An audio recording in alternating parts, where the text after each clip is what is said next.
Here's what New Hampshire's Republican governor sounds like now when you ask him about climate change. Man-made emissions have a part to play in climate change. Yes, fact, done. Let's move on. But his politically powerful family hasn't always seen it that way. This global warming crisis is just the latest surrogate for an overarching agenda of anti-growth and anti-development.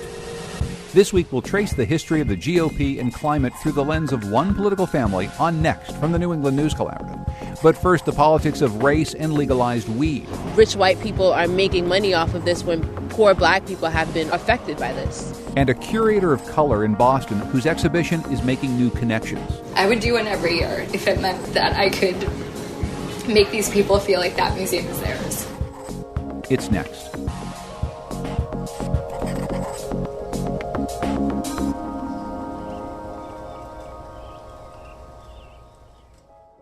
Next is produced at Connecticut Public Radio and is powered by the New England News Collaborative, 8 public media companies coming together to tell the story of a changing region, with support from the Corporation for Public Broadcasting. I'm John Dankosky. Thanks for joining us. For a region that's so shaped by its Puritan past, we sure are talking a lot about legalizing vices. And that's where we're going to start this week's show. First, the debate over whether or how to legalize and tax marijuana. Lawmakers in several New England states and neighboring New York are all debating this issue, and there could be movement on it this year. What's prompting the push is Massachusetts, where voters approved legalization through a ballot initiative and where the first legal pot shops opened late last year to long lines of customers from inside and outside the state.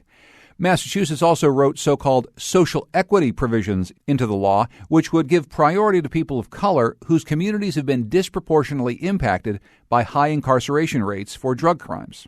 Other states are looking to adopt this model. So WNYC's Sean Carlson drove up from the city to the closest legal shop in Massachusetts to see how these equity measures are working in reality. I've got your banana split pre-roll, your blue dream pre-roll. Yeah. I've got your Hindu Kush Gram. This is a cannabis dispensary in Great Barrington, Massachusetts, called Theory Wellness. It's the closest legal marijuana store to New York City, and business is good. All right, your total's going to be $177.60. All right. On a recent weekday morning, the line was already out the door, half an hour before opening. You might think you could head to Great Barrington to hear about the Massachusetts weed experience. But wait a second, almost everybody in here is from New York. Poughkeepsie, New York. Catskill Mountains. Woodchuck. I'm from the Hudson Valley. It's customers like these and entrepreneurs and cash-strapped local governments that are creating immense pressure to pass a New York law and fast. I'm real excited to get New York on the program. This is 30-year-old Theory Wellness dispensary owner Brandon Pollock. I feel like I can't wait to open my own store in Manhattan. But experts and regulators in Massachusetts say, whoa, wait a second. The white elephant in the room is, well, white. Pollock is a white man, and so is the vast majority of those at the top of the cannabis industry nationwide. In Massachusetts, out of the 110 licenses approved by the State Cannabis Control Commission so far, only 9 businesses are owned by women. 2 are minority-owned. Jane Allen is a public health analyst with RTI International. The whole reason we have the equity provisions is because we are seeing disparities in arrest rates. About 80% of people in federal prison for drug crimes and 60% in Massachusetts state prison are black or Latino. And those convictions don't go away after prison in most states. That can tank your chances for a job or other opportunities. I mean, I think that it's pretty clear it's mostly wealthy white men that have moved into this space. It's not just a race issue. The Boston Globe reports that out of the 12 recreational shops open so far in Massachusetts, 10 have significant ties to large out-of-state investors. According to Theory Wellness, they are not one of them. Massachusetts passed its recreational marijuana law in December 2016. Only 2 years later, this past winter, the first dispensaries opened. That might seem like a long time, but... That said, it was still too fast to really make equity a reality. We have prioritized the privileged here in Massachusetts. Most would-be small business owners can't raise capital quickly enough to compete with established, mostly white, multi-state operators. It's often hundreds of thousands of dollars to get approval for licenses, and bank loans are almost impossible to get since marijuana is still illegal at the federal level. My observation is that equity tends to get lost in all of that. The thing is, it wasn't supposed to be this way. Massachusetts was the first state to take social equity into account when crafting its law. In fact, the state is supposed to prioritize potential marijuana business licensees who meet certain criteria. So a business where Black or Latino people own a majority stake, or where the owner comes from a town that's been hit hard by drug arrests, or a municipality that has a large percentage of people living below the poverty line. So what happened? There are 351 towns and cities in Massachusetts, and they all have a different process. That's Shalene Title. She's a millennial, the youngest person on the Massachusetts Cannabis Control Commission. She's also the one person of color on the 5-person state body. The commission is the final gatekeeper on who gets approved for a marijuana license, but the commission doesn't even see those applications until they've gone through a complex process at the local level. Her advice to New York and New Jersey: make sure regulating bodies have the power to hold local governments accountable for social equity provisions. A lot of municipalities have even said to us, we think that municipalities have too much control. Title is a former activist who wanted legalization quickly, but now she sees the wisdom in taking it slow. She knows some lawmakers right across the New York border are worried legalization could lock certain people out of a new regulated market, and she says they're right. That's something I think people of color should take more seriously. And communities that don't feel like they are getting what they should be in these laws should be very careful about when they're willing to offer their endorsements or their help passing a law, because maybe it is better to wait until you have something that you're comfortable with. Title says local municipalities have told the state board that social equity isn't their mandate. They have their own criteria, whether it be economics or politics. And I think that is why you see only 2 minority-owned businesses that have made it through this process. That means that people whose applications should get passed up to the state level often don't. My name is Vanessa Jean-Baptiste. I'm an economic empowerment, and I'm trying to open a marijuana establishment in Massachusetts. There have been 120 candidates like Jean-Baptiste who have been approved for the state's economic empowerment program, developed to help applicants from disadvantaged communities. Not one has opened a store so far. Jean-Baptiste is 28 years old. She's the daughter of Haitian immigrants. She's Black. She grew up here in Brockton, Massachusetts, where the average income is just about $50,000 a year, and 60% of the population is Black or Latino. At one time, people here would almost literally pull themselves up by their bootstraps in a booming shoe leather industry, but that is a memory now. For her, opening a dispensary is a way of revitalizing her hometown. To me, it's like this is a social justice issue. Brockton used to have a lot of equity. Now all the buildings are either vacant or condemning. So it's like I want to put life into Brockton because it's falling apart. Jean-Baptiste started like anybody who wants to open a dispensary in Massachusetts. She scouted a location on the unused second floor of a building on the main drag here in Brockton and raised the necessary funds. But Massachusetts has these things called host community agreements. They're a legal promise that the person seeking the license has everything needed to run the business. It's up to towns and cities to give licenses to a limited number of people or groups that they vet themselves. So Jean-Baptiste went to the city to say, hey, the state has certified me as having economic empowerment priority status, and I'd like to open a marijuana dispensary. But they told me I'm way ahead of the game, is quote what they told me. And because I had told them that I had a location and that I was economic empowerment, and they told me that I just had to wait because it was too early. So she waited and waited. She went back several times, but when she finally sat down with the mayor, he said the licenses were gone. And that there was nothing that he could do about it. Brockton wouldn't confirm if any of the licenses had gone to empowerment candidates, though the city says it's in favor of the program. That frustrates Jean-Baptiste. She says legalization in Massachusetts is not doing what it was meant to do, make things better for the Black and brown people whose lives have been devastated by previous marijuana laws. It shouldn't be like that, as rich white people are making money off of this when poor Black people have been arrested by this and their families have been affected by this. That was WNYC's Sean Carlson reporting. Now on to Vice number 2, legalized sports betting. There's already a gambling arms race among the New England states for casino bettors, but about a year ago, a new potential revenue stream opened up. The Supreme Court overturned a law that limited sports betting to Nevada, and it put the power in the hands of individual states to figure out whether or not to legalize the practice. Rhode Island and New Jersey are 2 of 7 states that have legalized sports betting since that decision, and now others are looking to get in on the action. In Connecticut, the 2 big tribal casinos, Mohegan Sun and Foxwoods, used to be the only games in town. Now new casinos in Massachusetts and legal sports betting in Rhode Island are cutting into their profits. Frankie Graziano is a reporter at Connecticut Public Radio, and he's been covering this issue. He says the tribes are in talks with the state of Connecticut to negotiate a deal to allow sports betting at their casinos, which already turn over 25% of their slot revenues to the state. They have these existing compacts they've had since the early 90s, since the casinos were established in Connecticut. And then another thing is there's a disputed claim that the tribes have that they have exclusivity over sports betting. So that's what's leading to these negotiations, and it's kind of slowing things up a little bit. I didn't get to talk to Foxwoods, but I talked to the chief of staff at the Mohegan tribe, and he didn't offer much in terms of when these negotiations would be done, but they say they're aware that the session's going to end in June. Okay, so the state is thinking about legalizing sports betting. A lot of states are. What's in it for the state to legalize? I mean, what do they get out of it? Money, John. From what I understand, I talked to one of the lawmakers that's been really working on this, Joe Varenja. He's the chair of one of the House committees that the bills are going through. He says they could make something like $30 million a year by the third year. So it's all about revenue. And while they're looking at policing sports betting, and it's really about trying to get that money from the illegal market.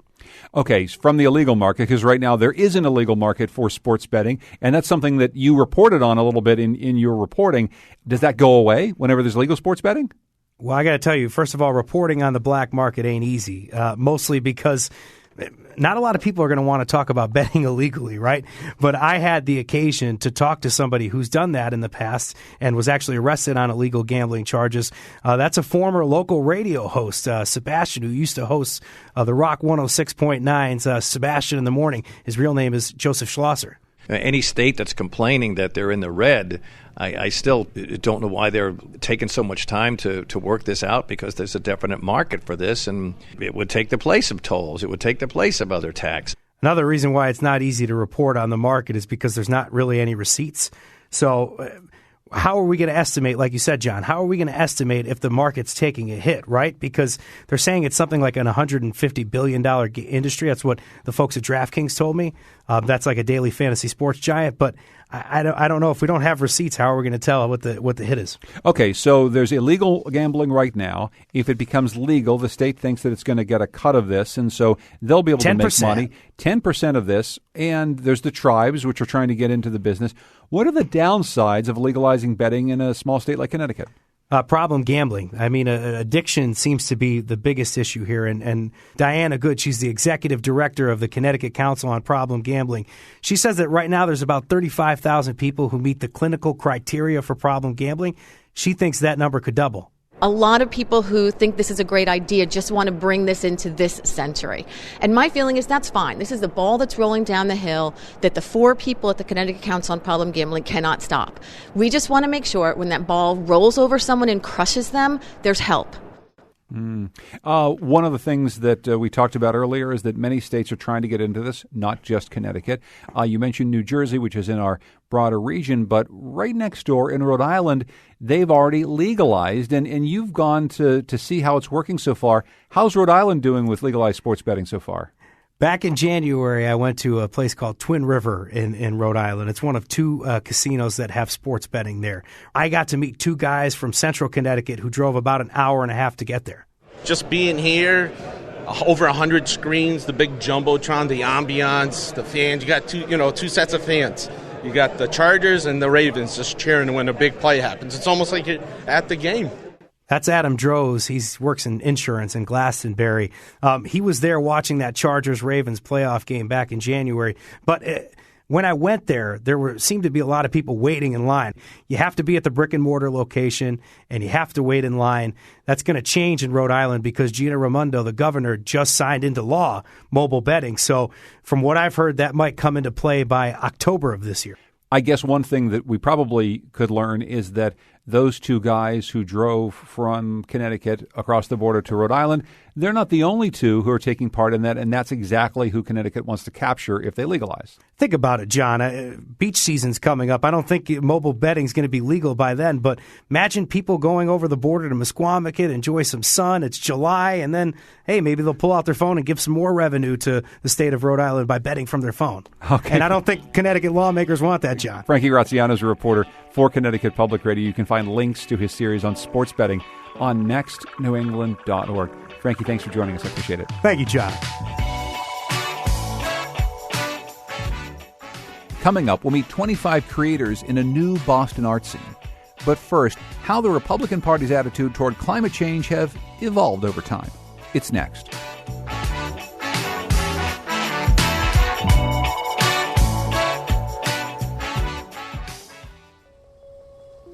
Next is made possible in part by our founding supporters who believe in the power of collaborative news coverage, including the Common Sense Fund, supporting the New England News Collaborative and its coverage of climate change and global warming. Support also comes from Douglas Stone and Mary Schwab Stone through the Smart Family Foundation of New York. Renewable energy projects have been growing across New England in recent years. And while offshore wind and grid-scale solar have gotten lots of attention, a smaller, more community-oriented way of getting power has been steadily taking hold: shared clean energy. Now, as Connecticut Public Radio's Patrick Scahill reports, this spring Connecticut's first shared solar farm is expected to come online. It's a cold, sunny day. Packets of ice break underfoot as we make our way through a field packed with giant metal frames. Anthony Girolamo works with C-Tech Solar, and pretty soon, he says those frames will be fitted with about 6,000 solar panels. But first, they all need to get hooked up. If you look at all the different arrays, that's a lot of wire. We've already burned through 125,000 feet in 4 days. Girolamo is helping to build this solar array in Bloomfield, Connecticut. Right now, it's on track to be the state's first shared solar project.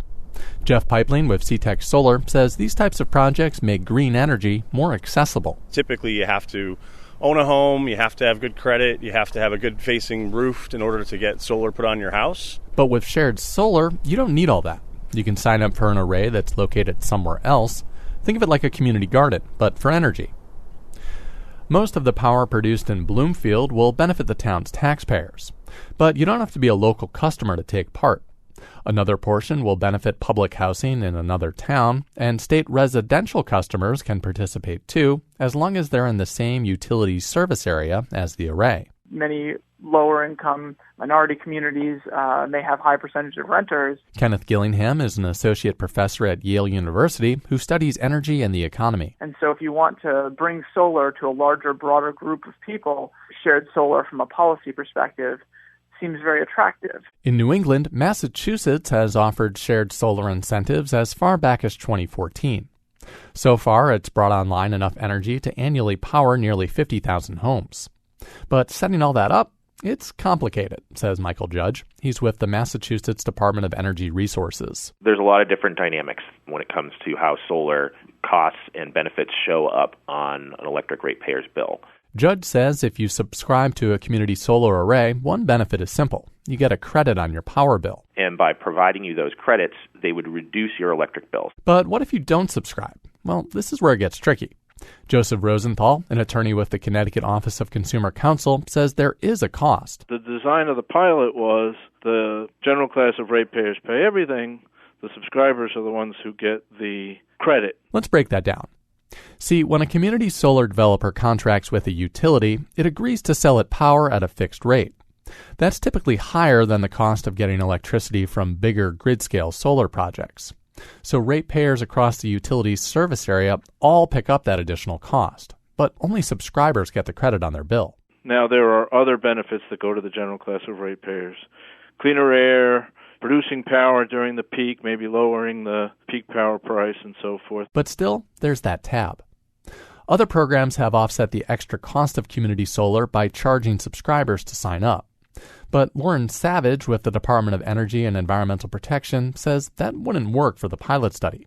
The idea was to get as many people participating as possible. One big policy behind shared solar, especially looking at the low-income community, is to limit barriers to participation. Savage says the state is now working to bring more shared clean energy online.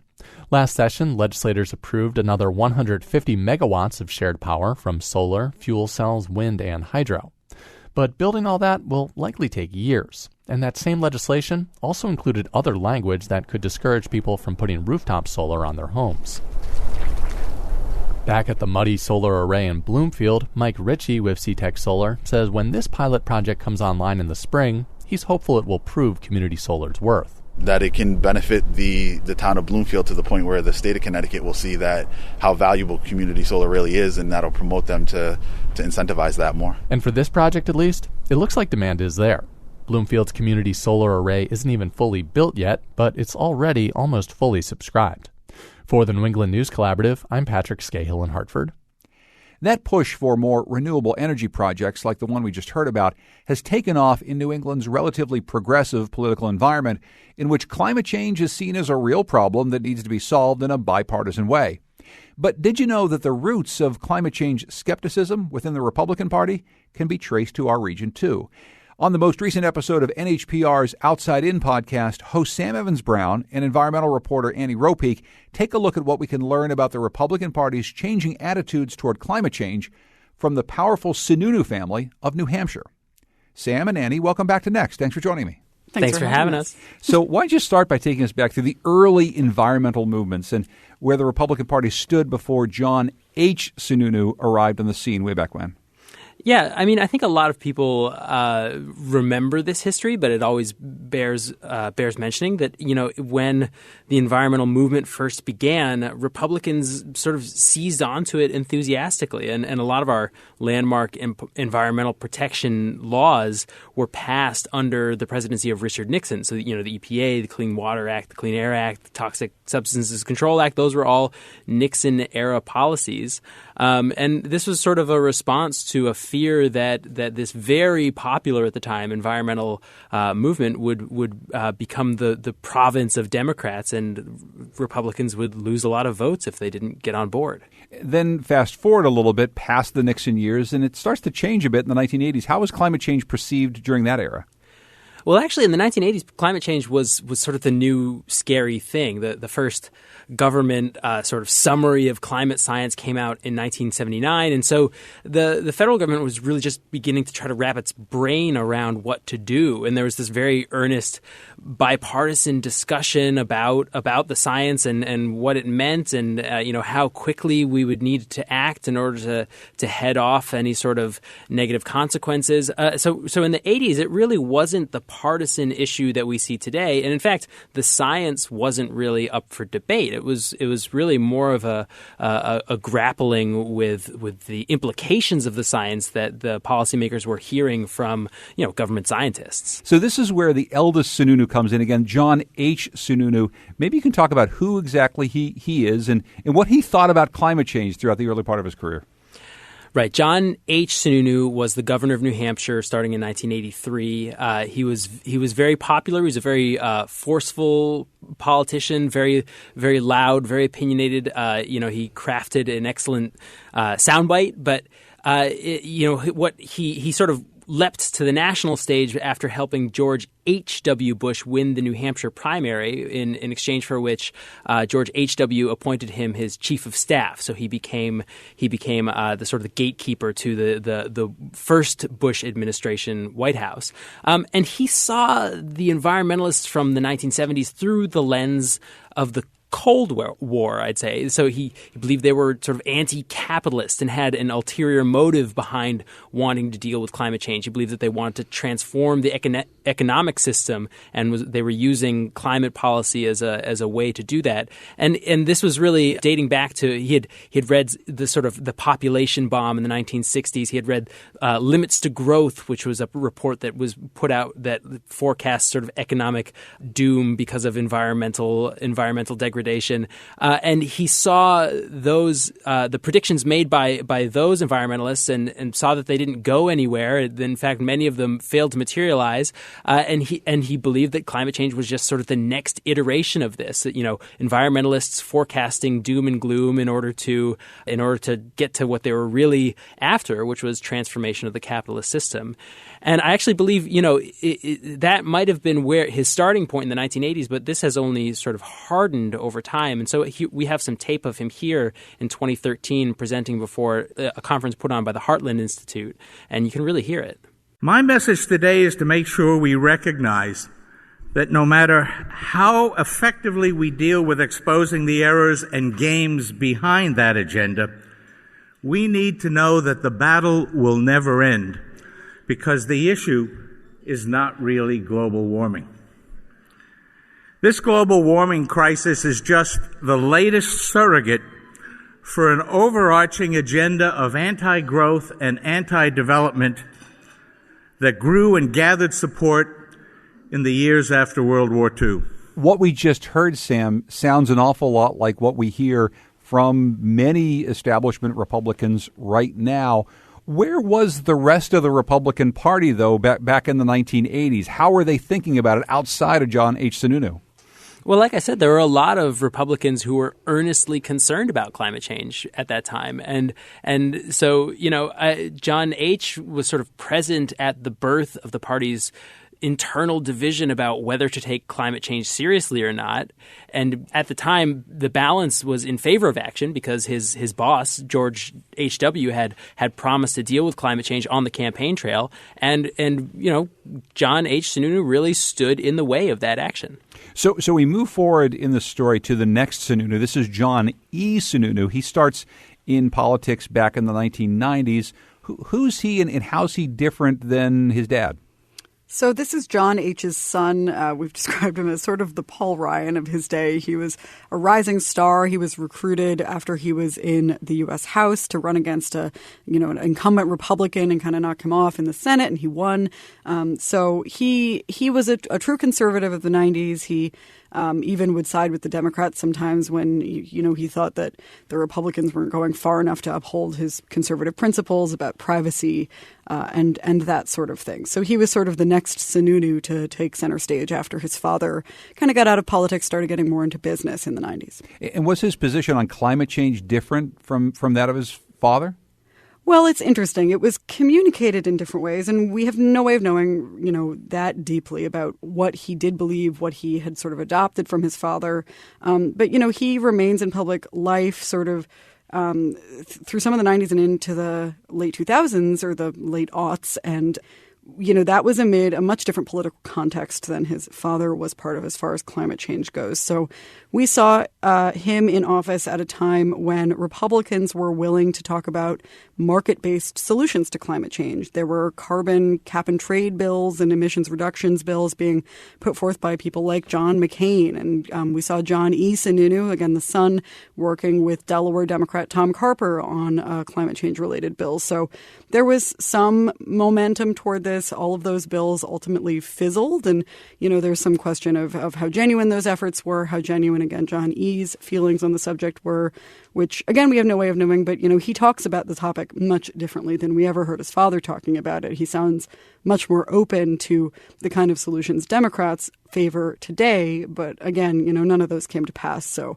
it's all sort of speculation at this point. But there is this moment that you capture here, and I think we've got some tape, Annie, where you can actually hear that Republicans and Democrats maybe aren't exactly agreeing on all the principles, but they're at least standing together talking about this as an important issue. Hi, I'm Nancy Pelosi, lifelong Democrat and Speaker of the House. And I'm Newt Gingrich, lifelong Republican, and I used to be Speaker. We don't always see eye to eye, do we, Newt? No, but we do agree our country must take action to address climate change. So that's one of my favorite sound bites that we found for this piece, because, that would just be comically unimaginable in today's political environment. I think if you played that for Newt and Nancy today, they, would probably pretend not to remember that it had happened. So that was the kind of political environment that John E. was working in. So, being a conservative on climate change meant something much different than it meant either to his father or to some of his brothers, who we also talk about in the podcast. I really like that piece of tape because they just deliver those lines so convincingly. Oh, yeah. So this all leads us to the Sununu who's still in politics today. This is Chris Sununu, currently the governor of New Hampshire. What do we know about his positions on climate change and how those are different from those of his father and his older brother? So Governor Chris Sununu has been much more sort of circumspect and hedged quite a bit more on this topic than some of his other politician family members. We've seen his rhetoric on the subject shift over the years, even if maybe his policy positions don't so much. He's a leader of a purple state in a very titchy political environment for a Republican like him. And so, climate action is a little bit of a non-starter, I think, for a lot of people in his party at this time. And we're seeing that's why that Newt Gingrich clip is so absurd to us now, because it's just not something that the party talks about that way anymore. But we do see Chris at least sort of shifting away from questioning some of the basic scientific consensus about climate change, which he used to do when he was first running for governor several years ago, to now facing the science a little bit more and framing it quite a bit differently. And this is some tape from him on NHPR's show, The Exchange, from late last year. Man-made emissions have a part to play in climate change. Yes, fact, done. Let's move on, right? What do we go to your original question? What are we going to do about it? Right. What do you do about it? Yeah, what are we going to do about it? And that's where my focus is in terms of what is an appropriate, not just role, but position to be in terms of making sure that we're being responsible, we're helping the environment, we're looking at the social impacts. And again, we're just in a tougher place than a lot of other states when it comes to the economic impact because we're already so burdened with these incredibly high electric rates. So that's been Chris Sununu's main focus is on electric rates, the energy implications of climate change, and just the economic impacts in general. We don't hear him talk so much about other issues that are going to affect us here in northern New England, like sea level rise or snow loss, even though his family does still have ties to the ski industry. They own Waterville Valley, which is a ski area in northern New Hampshire, but we don't hear him talk about that so much. And really the conversation that he's leading in New Hampshire is much more about renewable energy, energy rates, and sort of the push-pull of the energy transition and how it's going to affect citizens. So what about the Republican Party today? We've got all these Sununus and the way that they've shifted their message over time, sometimes to fit the political mood, sometimes out of a real sense that they believe something strongly. How would you characterize the party's attitude toward climate change right now? Well, I'd say, it's a party at war with itself. I think a really good example of this is that there's one more Sununu to mention, which is Michael Sununu, who has never held any sort of prominent statewide elected office, but who has made himself something of a public figure in his writings, where he has been very publicly questioning mainstream climate science and whether climate change is something that is of concern and whether it is something that we should be taking action on here at sort of the New England level in order to deal with. So we do still have the Michael Sununu type voices out there within the Republican Party pushing very hard against any sort of climate action. But and maybe this is a bit Pollyanna of me, but it does seem like the party is at something of an inflection point because public opinion really is running away from them. I mean, the difference between the Republican base's opinions on climate change and the rest of the country is getting wider and wider. In our episode, we relied on a gentleman named Jerry Taylor, who's part of something called the Niskanen Center. And he told us that he believes that there is something of a political window of opportunity for Republicans that may open soon on this subject. Right now, most elected Republicans are not the sort of blind denialists that seem to inhabit the White House. Now, that doesn't mean that they're ready to ambitiously act, but their minds are open.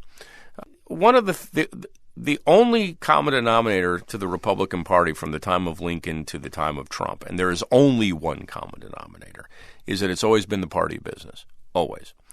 And as climate change becomes more and more of a problem, it's going to cause more and more losses to businesses. I would just add to that he's talking there about ski industry businesses, that kind of thing, for example, recreation and agriculture. But it also, for me, brings to mind, again, energy. I mean, just here in New Hampshire, just in recent months, over the past year maybe, we've seen a real shift, I think, in the way that our large utilities are talking about renewable energy and are, sort of the openness they're exhibiting to spending more money on that, to looking at less traditional energy solutions, the kind of stuff that some of our Republican leadership, including Governor Chris Sununu, have been a little hesitant about because they're worried about the impacts to electric ratepayers. But I'm really interested to see sort of as that shift happens in the business world, as they see more potential for profit in decarbonization, how that may sort of draw the Republicans forward on this issue in a new way. Annie Ropeek is NHPR's energy and environment reporter. Sam Evans-Brown is host of Outside In, their great podcast. They co-hosted the recent Outside In episode, The Family Business. You can find a link to the full episode at nextnewengland.org. Annie and Sam, thanks so much for joining us. I appreciate it. Thank you, John. Coming up, a new poetry book will be your compass through the Pioneer Valley, and we'll meet the millennials of color who are shaping Boston's art scene. It's next.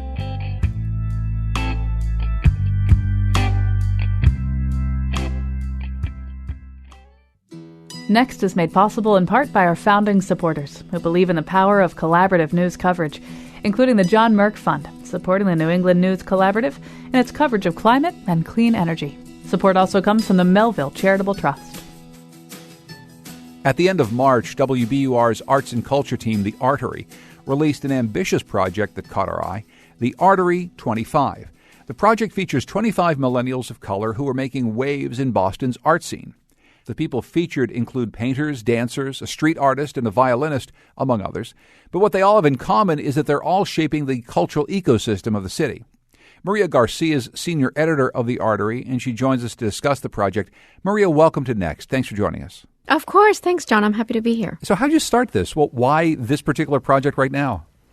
So I was thinking about this palpable energy that we're experiencing in the Boston area right now, as you said, in the cultural ecosystem. And I really wanted to capture what really feels to me as a new Boston art scene. So the Artery 25 refers to 25 millennials of color in that scene that we think that you should watch. And these are artists and creatives like curators, even some arts administrators, whom we believe are impacting Boston arts in demonstrable, exciting, innovative ways. Some of them sort of upend the Boston canon or disrupt it or move it forward. But in short, we believe this list is emblematic of that new Boston art scene. I guess if it's a new Boston art scene, it's coming from an older Boston art scene. Maybe you can talk about that, about the energy that you're feeling right now that's different than what we've seen in the past. Well, I mean, I think it's no secret that Boston is a rather tradition-bound city. And I think that before, we didn't see a whole lot of cross-pollination between, these big sort of storied legacy institutions and these more sort of community-driven grassroots art scenes. But what we're starting to experience, I think, in the last several years is that these artists sort of navigate these two spaces with such ease. You can have an artist that has a show at the MFA and then has something at like some underground gallery in another neighborhood in Boston. And that's what's so exciting about this new generation of artistic professionals, I think. Why feature millennials of color? What does that tell us about the scene right now?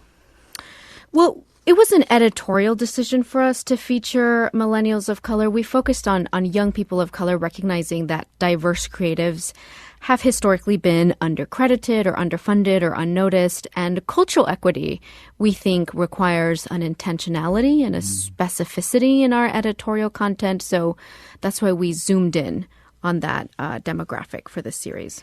For this project, you have online components, but you also did radio features as well, and we want to hear from some of the folks you profiled. Let's start by hearing a bit from Leila Bermeo. Maybe you can tell us a little bit about her before we hear from her.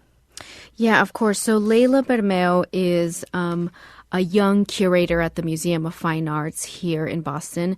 She's Colombian and Mexican-American, and she just had this seminal moment in her career. She was the lead curator for Frida Kahlo and Arte Popular, this new exhibition at the MFA that is wildly popular. I mean, this is an exhibition that's packed almost every single day. And it's an exhibition that presented Frida Kahlo in this fresh way that really strayed from these tired tropes of a tortured artist, which is how Frida Kahlo is usually portrayed. Mm-hmm. And instead, Bermeo focused on her artistic evolution and sort of the cultural lineage between Frida Kahlo and Mexican folk art. And it's this overlooked narrative that hardly gets any attention. But what really, really drew me to Leila Bermeo, apart from sort of the rigor with which she curates, is the way she really strives to make the museum incredibly accessible for people who perhaps haven't before felt like the galleries were curated for their enjoyment. So, for example, in one of the conversations that I had with her, she sort of got unexpectedly emotional when she recounted how some of the cafe and food workers at the MFA had told her that before her exhibition, they had never gone to a gallery at the MFA. And these are employees who have been working there for many, many, many years. So let's listen to that. Some of them have told me that they have worked at the MFA for years and never seen an exhibition. And that, hurts me because it shouldn't be that way.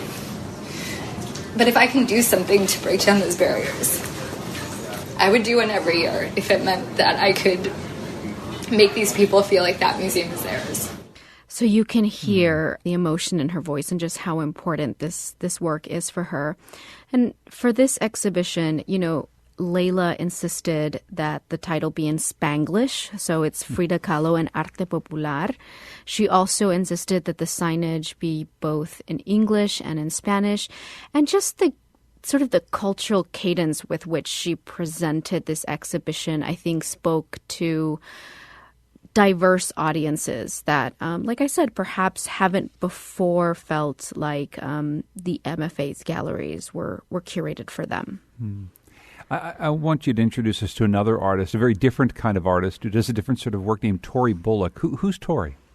So he's this internet artist whose videos about race and gentrification in Boston reach hundreds of thousands of people. And they're funny.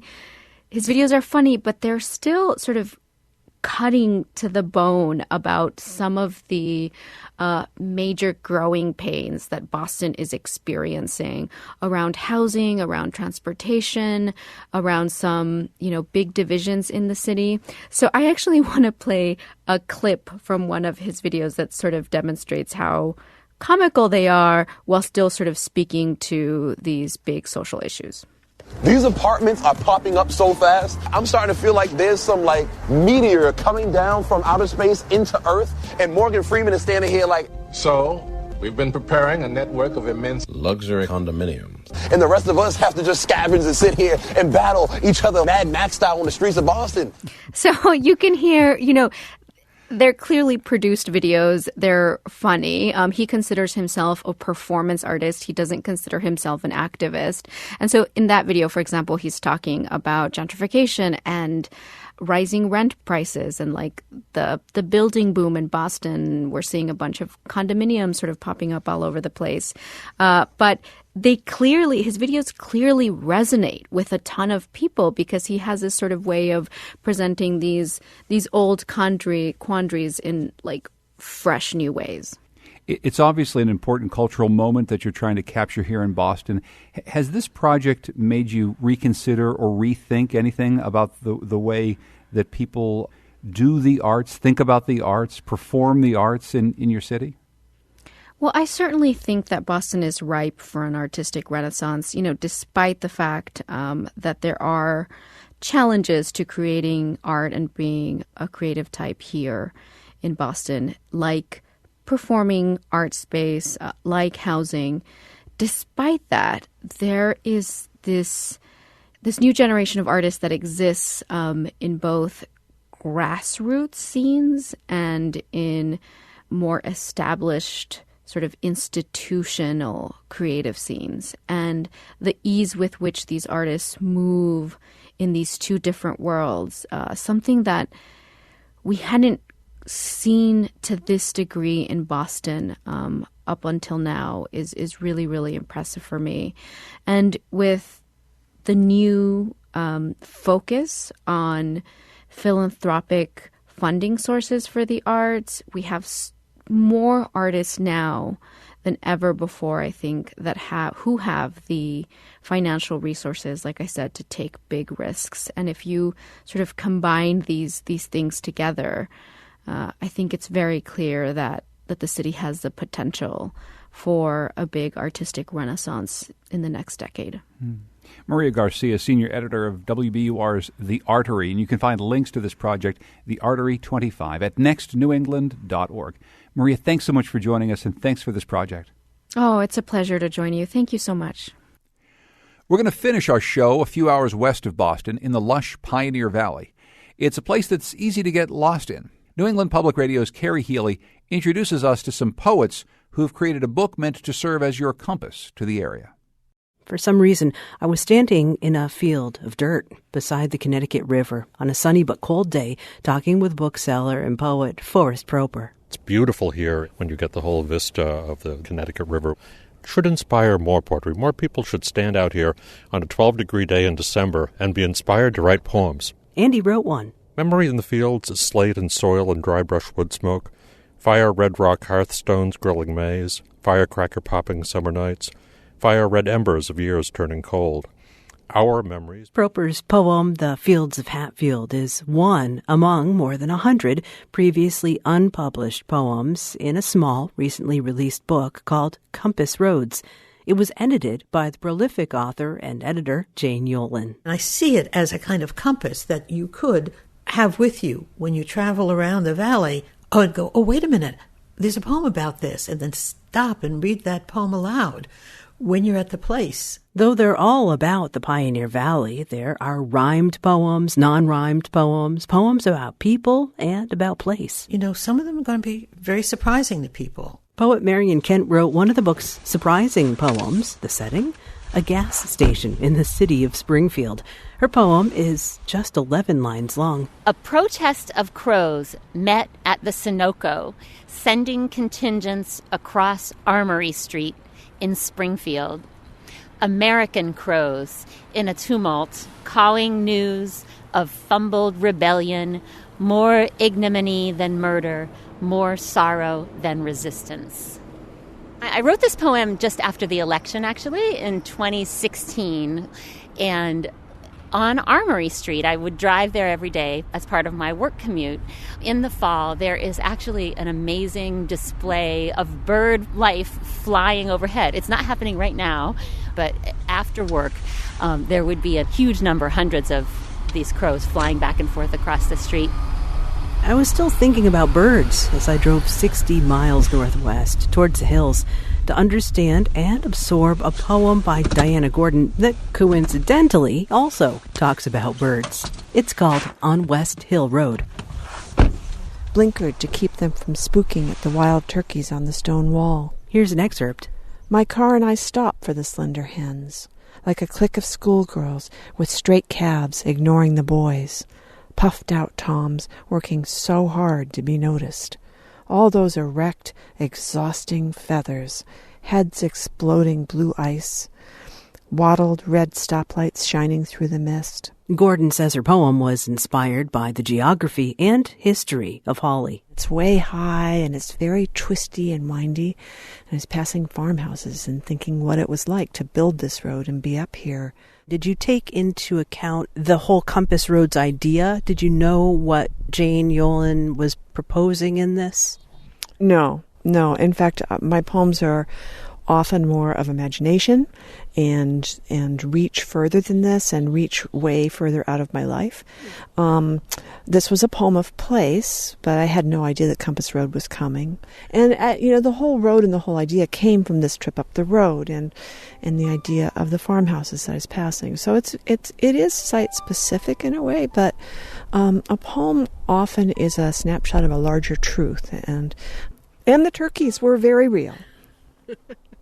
Now, do you think about the experience of the reader actually packing the book into the car and going on a ride? No. No, I think probably this is the kind of book that you... It's much less romantic. You probably put it in your bathroom and you pick it up every now and again when you need to and read a poem or two. Compass Roads, a book of poems about a region that you can read anywhere. For the New England News Collaborative, I'm Carrie Healy. Like the poetry we just heard, a lot of the music that comes from New England takes its inspiration from the place, like this song from Ben Cosgrove. Last week, we launched a new project to feature only music from artists right here in New England. With help from our partner stations, we've gathered lots of homegrown instrumental music of all kinds from around our region. You can find a Spotify playlist of New England-based musicians at nextnewengland.org. And if you've got music that you'd like to have featured on the show, or you'd like to let us know about a favorite artist, you can drop us a line. It's next@ctpublic.org. Find our show wherever you get your podcasts. Just search for Next New England. Next is produced by Lily Tyson. Our digital producer is Carlos Mejia. The executive producer is Katie Tolarski. We had help this week from Kion Wolf, Andrew Perella, and Glenn Alexander. Our music this week is by Todd Merrill, Goodnight Blue Moon, West End Blend, The Wolf Sisters, and Ben Cosgrove. The New England News Collaborative is powered by the Corporation for Public Broadcasting, Connecticut Public Radio, Vermont Public Radio, New Hampshire Public Radio, Maine Public Radio, New England Public Radio, WBUR, WSHU, and the Public's Radio.